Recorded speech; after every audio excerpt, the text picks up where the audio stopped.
Hey guys, I know it's been a while since I've done any videos here, but I just got this in and I actually just did a quick little video on the main channel with this. So I bought another one. These are the inexpensive ones that I get from the Chinese website. They come from China. You know, they're like 20 bucks or in some cases less than 20 bucks.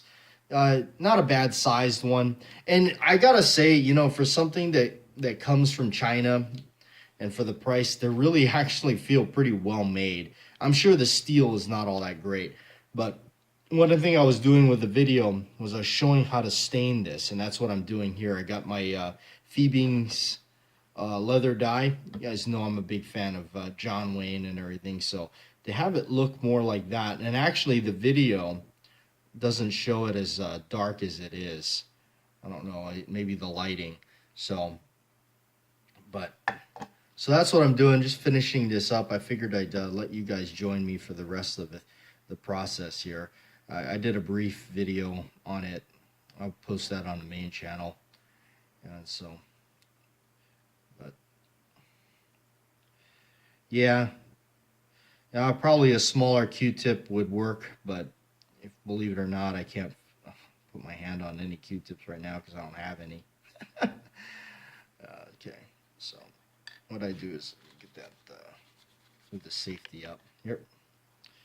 I'm being really cautious and I'm kind of like scared because I don't want to knock over this this thing of leather dye because it would be an absolute disaster. In fact, now that I've got the Q-tip there, the giant Q-tip saturated, I'm actually just going to cap that up. You know, I can't remember. I think I've had incidents where it's spilled on me. So do not want to recap that. So as you apply it, and here's the thing about it, about doing this.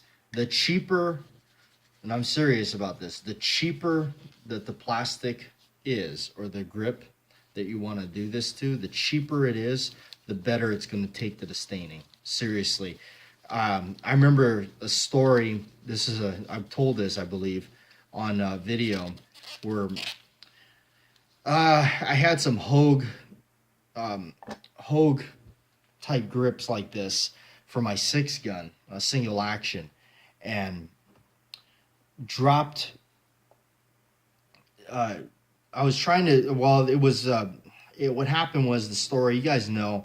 I dropped the original grips off of the 6-gun, cracked the grips and all that, and then I was trying to stain some white type ivory look-alike grips that I got from Hogue and try to recreate the look, and by simply staining it, because I've read that pretty much that's what John Wayne's grips were, according to an article in one of those magazines, that's what it was.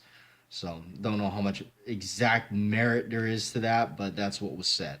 So I attempted to do that. Let me tell you something. Those Hogue grips do not take the staining at all. And I tried just about everything. I remember trying just straight up. I tried fabric dye. I've tried food coloring. I even broke open a Sharpie marker, a yellow or an orange brown Sharpie marker, and spilled and extracted the ink out of it somehow. I don't even remember how. And that did not turn out well. It didn't even work. I think after all that, I mean, I even tried acrylic paint and you name it. I did eventually get them stained up, but they were pretty hard to stain. And then I remember purchasing a cheaper pair of grips that were, who made them? They were off of Brownells. They were a cheaper pair. They were only like 30 bucks or so. Like, I don't remember exactly. I had the video on it. And they took to the staining right away. And then when I read online somewhere on a forum that used the leather dye and it works really well. Now, of course, I didn't come up with that idea, so I'm not going to take credit for it. But I read it somewhere, and it works. It works really well. So I think, to me, the knife looks better like this you know, with a little bit of age to it. And I'm sure some of it will rub off over time. And actually, that's kind of the cool thing about it, because as it wears and, you know, wears in, it'll actually look better. It'll have its own character and whatnot. So it just kind of does look cool. And you know, just how it's kind of off on some areas, maybe darker in the center, lighter in some areas. It'll actually give it more of a nicer appearance. I'll do the back again just a little bit.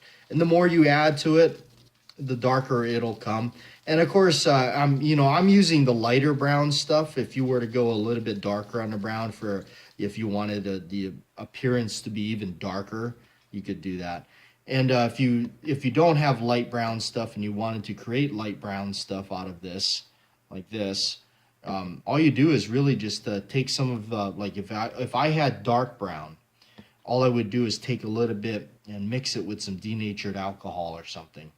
And then you would get the same effect as lightening it up, just kind of watering it down a bit. But anyway, there it is. I just kind of wanted to make a video on doing this a little bit more. Of course, I got the one video I did do for the main channel, but this is kind of neat. I got it again, you know, from that cheap website. So it's neat. They're cool to have. I don't like to spend a whole lot of money on some of them. And, you know, for something as cheap as it is, it's fairly well made. I got to say, for the money, you're getting a pretty cool knife. And of course, my fascination with these things is basically because of the film and the vintage era of them. I think it's really neat. So, you know, just kind of have it out there, you know, have a little snubby next to it, per se. I just love this cool old stuff. So thanks for hanging out with me. I know I apologize. It's been a while since I've uploaded here to this channel. Just been busy, really. So sorry that, you know, I haven't been chatting with you guys and just kind of, and I like doing this channel. Believe me, I love this channel a lot because it gives me the ability and a chance to just kind of relax and turn on the camera and let things flow and, you know, just kind of hang out with y'all. So I appreciate it, and like, share, and subscribe. As always, I'll see you next time.